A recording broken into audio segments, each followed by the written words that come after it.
सितंबर 2022 world का third richest person था अडानी, जिसकी नेटवर्थ 150 बिलियन से ज़्यादा थी, जो एशिया का सेकंड रिचेस्ट पर्सन था।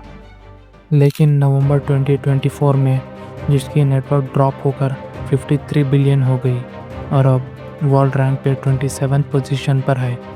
अब सिग्निफिकेंटली इसके वेल्थ में डिक्लाइन होते जा रहा। अडानी ग्रुप एक ऐसा बिजनेस एम्पायर है जो सिर्फ इंडिया में ही नहीं बल्कि दुनिया भर में अपना बिजनेस चलाते। लेकिन अब वही अडानी ग्रुप खबरों में है और वजह है इनका करंट सिचुएशन। गौतम अडानी के लीडरशिप में Adani ports, Adani airports, Adani green energy, infrastructure, हर जगह इन्होंने अपना नेटवर्क फैलाया। पिछले कुछ सालों में अडानी ग्रुप के अगेंस्ट कई एलिगेशंस लगे। हिंडनबर्ग, जो एक United state based forensic financial analysis firm है, इन्होंने एक डिटेल्ड रिपोर्ट पब्लिश की थी जिसमें अडानी ग्रुप पर सीरियस एलिगेशंस लगाए थे स्टॉक मैनिपुलेशन के। हिंडनबर्ग का कहना है कि उन्होंने स्टॉक प्राइसेस आर्टिफिशियली इन्फ्लेट किया है और ये एक बड़ा फाइनेंशियल फ्रॉड है।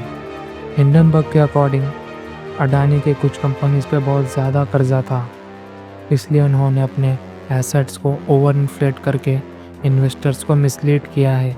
लेकिन अडानी ग्रुप ने इन एलिगेशंस को बेसलेस कह के डिनाई कर दिया था।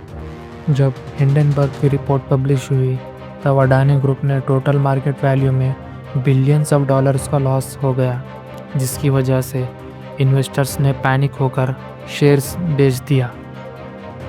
2024 नवंबर, यूनाइटेड स्टेट्स ने गौतम अडानी और उनकी कंपनी अडानी ग्रीन एनर्जी के कुछ सीनियर एग्जीक्यूटिव्स पर ब्राइबरी और फ्रॉड के आरोप लगाए। ये एलिगेशंस है कि 2020 से लेकर 2024 के बीच गौतम अडानी, उनके भतीजे सागर अडानी और एक और एग्जीक्यूटिव ने इंडियन गवर्नमेंट ऑफिशियल्स को लगभग 2000 करोड़ की रिश्वत दी थी।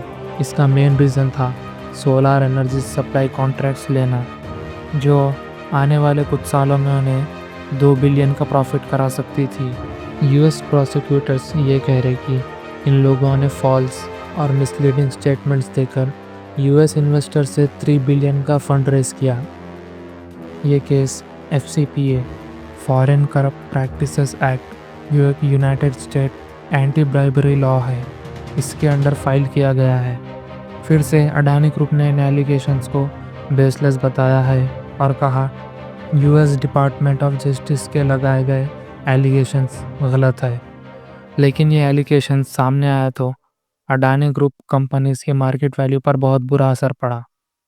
वेडनेसडे नवंबर 27 तक अडानी ग्रुप का 55 बिलियन डॉलर्स का लॉस हुआ है।